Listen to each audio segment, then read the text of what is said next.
ibu jawab, kalau ibu tanya gimana kabarnya, kalian jawab alhamdulillah luar biasa, Allahu Akbar, itu ya. Gimana kabarnya anak-anak? Alhamdulillah luar biasa, Allahu Akbar. Ya. Sebelum kita belajar, alangkah baiknya kita berdoa terlebih dahulu. Siapa yang mau memimpin doa? Ya, silakan. Alangkah baiknya sebelum belajar dimulai kita berdoa terlebih dahulu. Berdoa dalam hati mulai. Hadirah, Budin, Alfa, Zalifah, Hadirah, Ahmad Rusdi, Hafiz.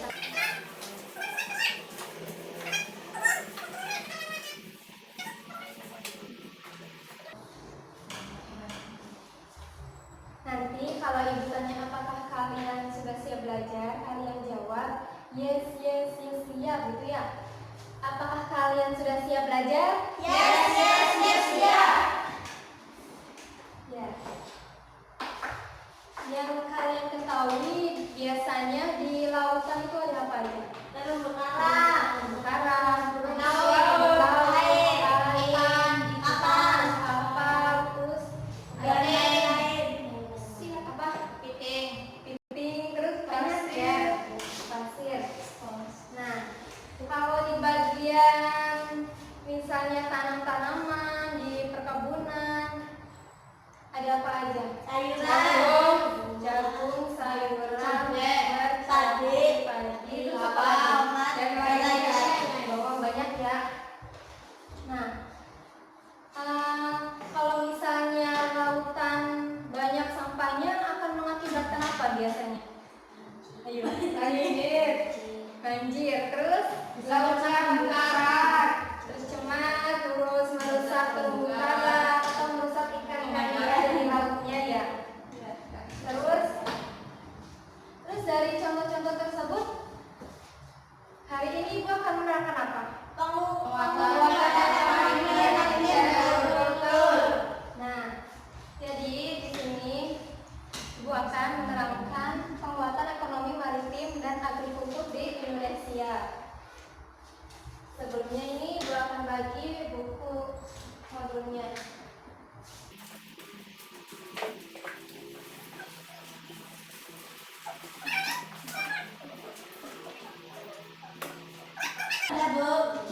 Ya, yang pertama ibu akan menerangkan penguatan ekonomi maritim terlebih dahulu. Nah, apa sih yang dimaksud dengan ekonomi maritim? Ada yang tahu? Ya.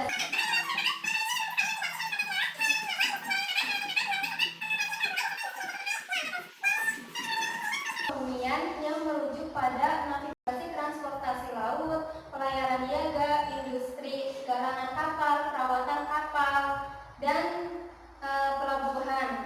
Nah, di situ ada contohnya kan? Coba jelaskan dari contoh ekonomi maritim. Ada yang bisa? Saya, Bu. Ya, silakan. Buatan kapal dan tol laut. Ada lagi? Bu, Ya, silakan. jasa kapal penyeberangan antara pulau atau negara. Ya, bagus. Sekarang masuk ke ekonomi kelautan. Kalau misalnya tadi kan ekonomi maritim masuknya ke pelayaran, transportasi laut. Sekarang ekonomi kelautannya itu sendiri. Ada yang tahu ekonomi kelautan itu sendiri apa? Ada yang tahu? Iya, silakan.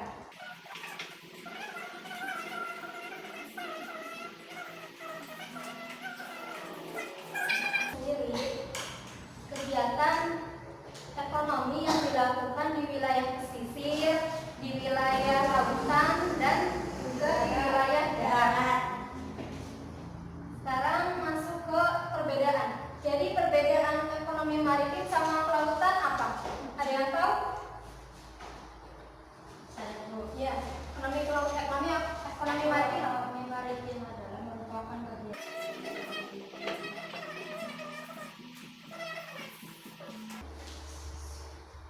Ya,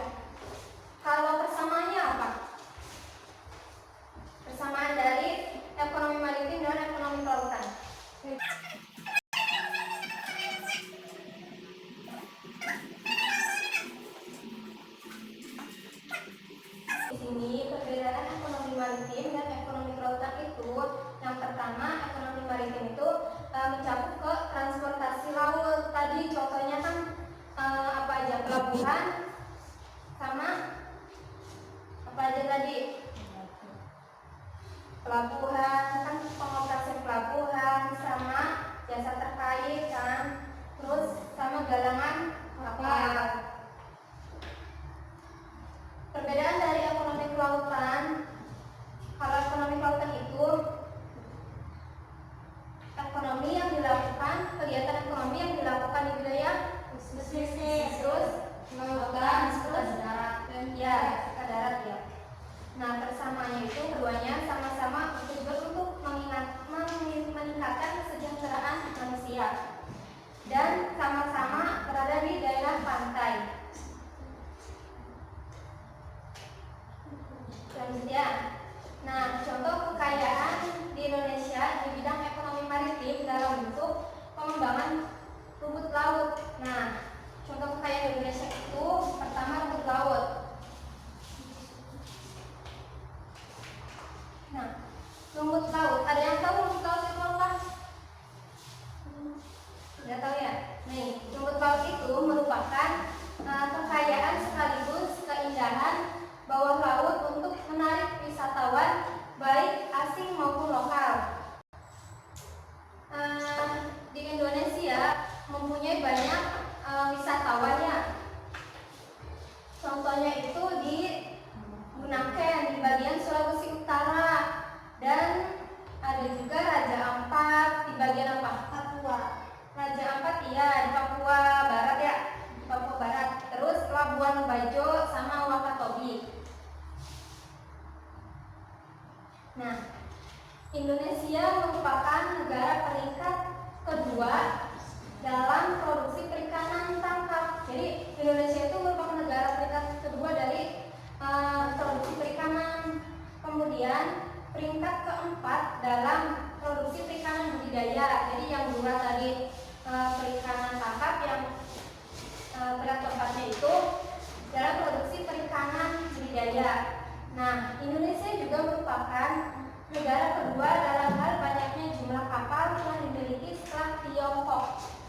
Nah, itu berarti Indonesia itu negara kedua dalam banyaknya jumlah kapal setelah Tiongkok. Berarti yang pertama itu apa?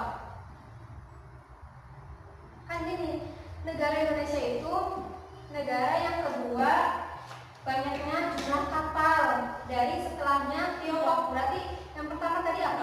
Nah, Tiongkok ya.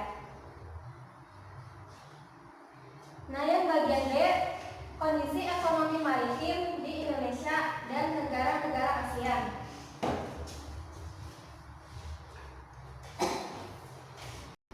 Kondisi ekonomi maritim Indonesia dan negara-negara ASEAN itu sekarang prihatinan terhadap sektor kelautan nasional mengharuskan adanya kebijakan strategis. Nah, nanti akan membahas tentang strategi sama ada juga sama kebijakannya juga ya.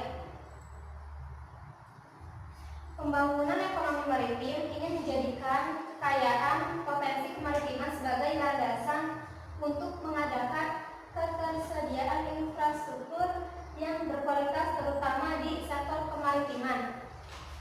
Dengan demikian, iklim bisnis dan investasi maritim yang baik akan berkembang. Jadi, coba kalian baca bagian strateginya. Strategi adalah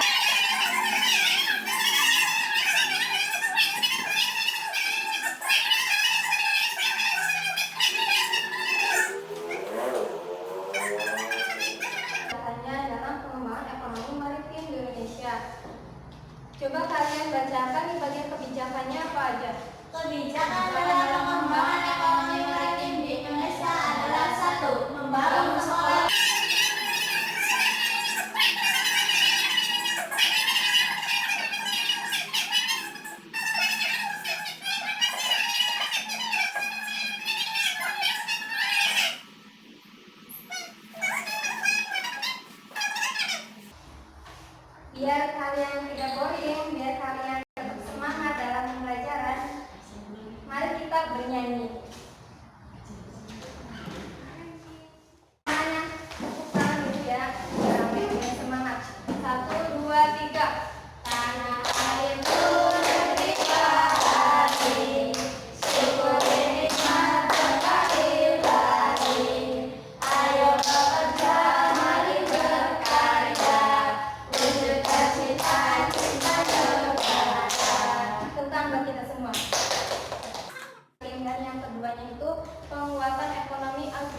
apa?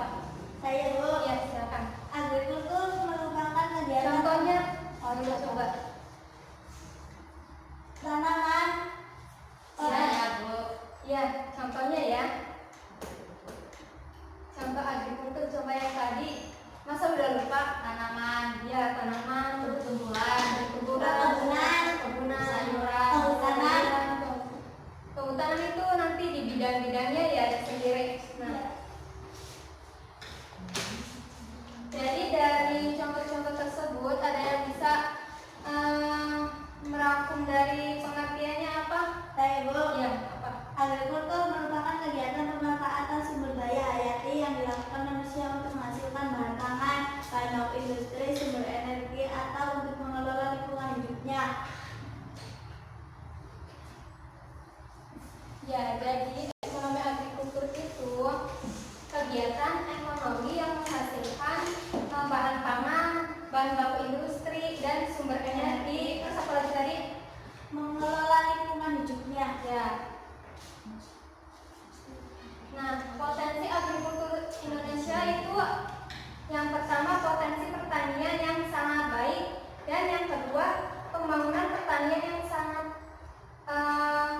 baik juga. Tadi yang pertama kan potensi pertanian yang sangat baik, yang keduanya tadi pembangunan pertanian yang sangat baik, dan yang ketiga kontributor besar dalam pendapatan nasional, dan yang terakhir keempat penyediaan bahan baku industri dan pangan terbesar dalam pendapatan nasional. Nah, coba dibaca ya halaman lanjutannya apa. Sektor ikan tentang sektor tentang sektor itu agrikultur ya. Coba dari sektor agrikultur sendiri ada berapa? Ada 5. Sebutkan. Tanaman pangan. Terus dua. Perkebunan. Tadi kita dulu. Tanaman pangan. Kedua. Perkebunan. Yang ketiga. Kehutanan. Yang keempat. Peternakan. Yang kelima. Perikanan. Nah, jadi tadi sektor yang termasuk agrikultur itu pertama sektor tanaman pangan, yang kedua perkebunan, yang ketiga kehutanan, keempat peternakan, dan yang kelima perikanan. Nah, coba kalian maju satu-satu, berikan contoh dari tanaman pangan itu apa aja, perkebunan apa, kehutanan apa, terus peternakan juga apa, perikanan juga apa. Coba maju dari sini. Dari tanaman pangan contohnya apa aja?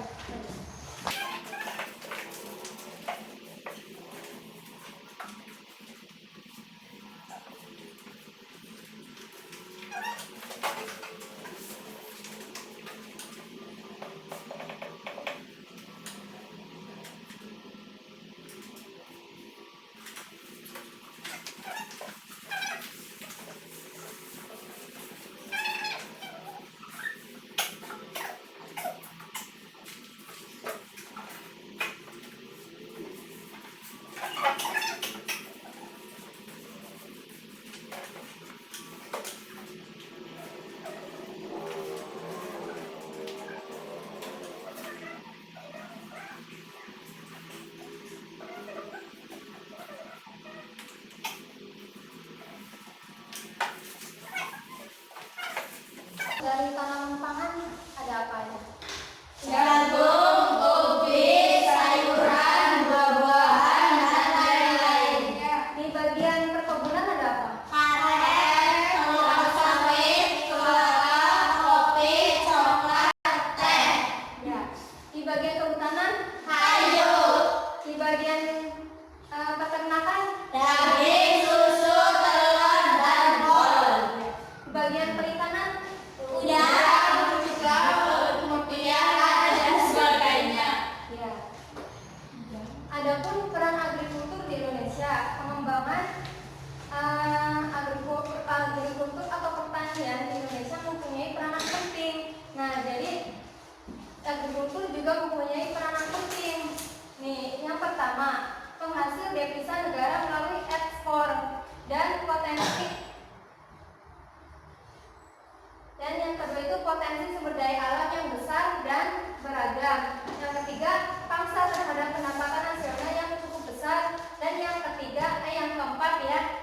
menyerap banyak tenaga kerja sehingga dapat mengurangi angka pengangguran. Jadi yang pertama tadi penghasil devisa negara melalui ekspor. Ekspor itu sendiri apa? Ayo.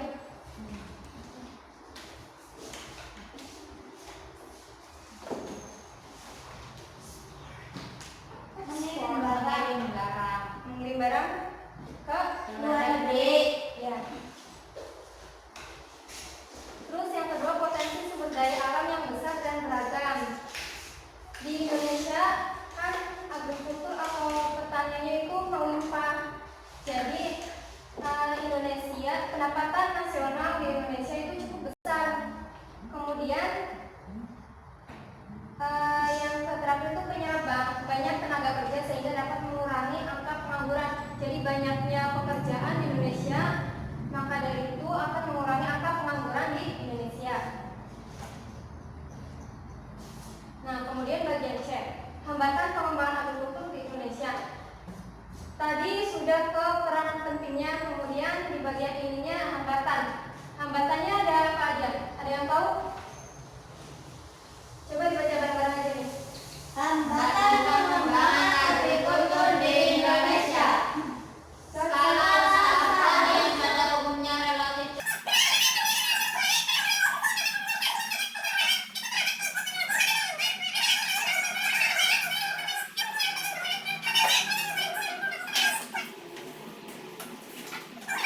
Sendiri yang pertama,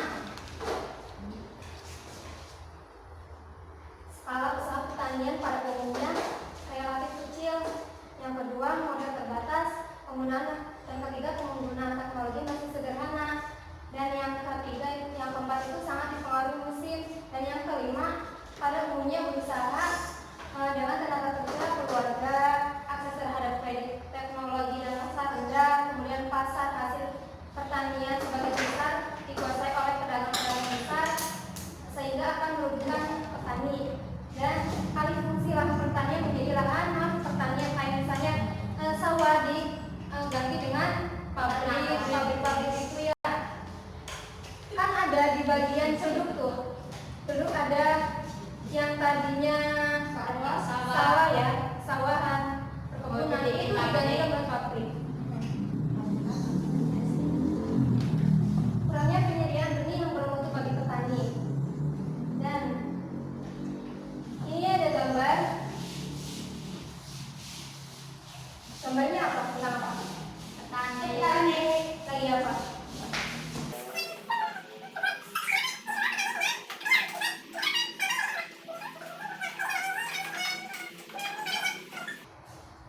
Nah, berdasarkan fakta dalam gambar ini, pembangunan pertanian di masa mendatang bukan hanya untuk memecahkan masalah-masalah yang ada, melainkan untuk menghadapi tantangan globalisasi.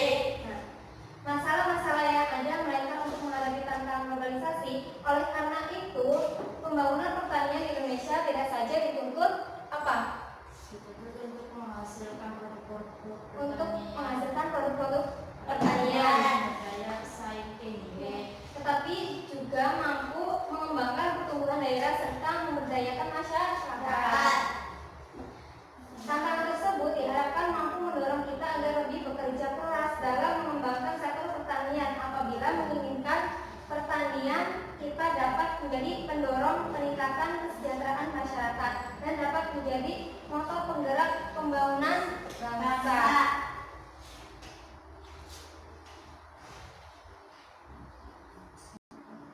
Nah, adapun strategi pengembangan agrikultur di Indonesia itu ada 3. Tadi kan strategi pengembangan tentang kemaritiman. Nah, sekarang strategi pengembangan agrikulturnya. Yang pertama itu eco farming. Ada yang tahu eco farming itu apa?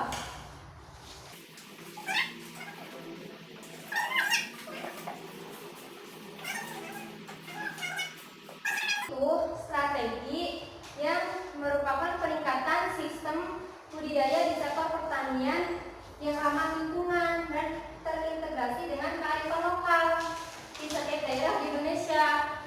Contohnya nih, misalnya di pesawahan yang dulunya pakai kerbau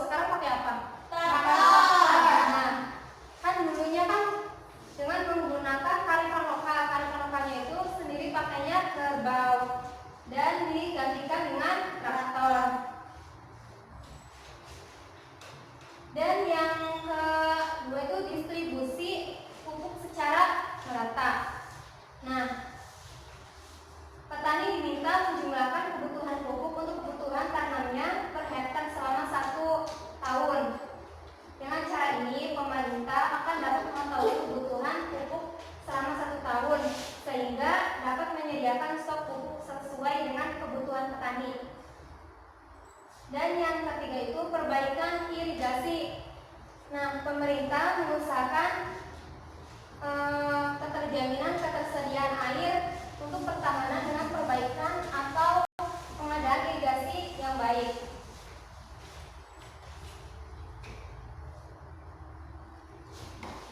Ya.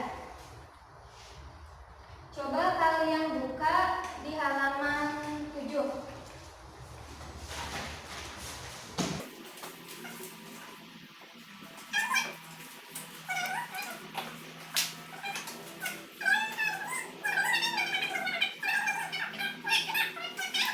Kelompok 1 dan kelompok 1, kelompok 2, kelompok 2.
kopi? Karet, kelapa sawit, kelapa, kopi, coklat, teh. Ya. Kehutanan siapa ya? Dari Mustalifah. Ayo. Ada yang mau menyimpulkan tentang materi ini? Coba ada yang menyimpulkan? Ada yang berani nggak menyimpulkan? Nanti dikasih sesuatu setelah pelajaran ini selesai. Dulu Bu. Coba apa kesimpulan dari materi yang sudah kita jelaskan? Ekonomi maritim terdiri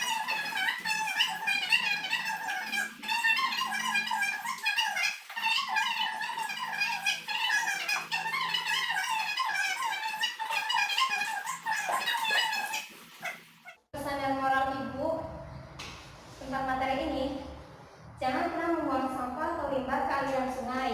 Nah, karena akan mengakibatkan pencemaran air di pesisir dan di laut, yang dimana aliran air di sungai tersebut akan mengalir ke perairan pesisir dan laut. Nah, sekarang sebelum kita pulang, sebelum kita berdoa, coba buku kalian biar rapi,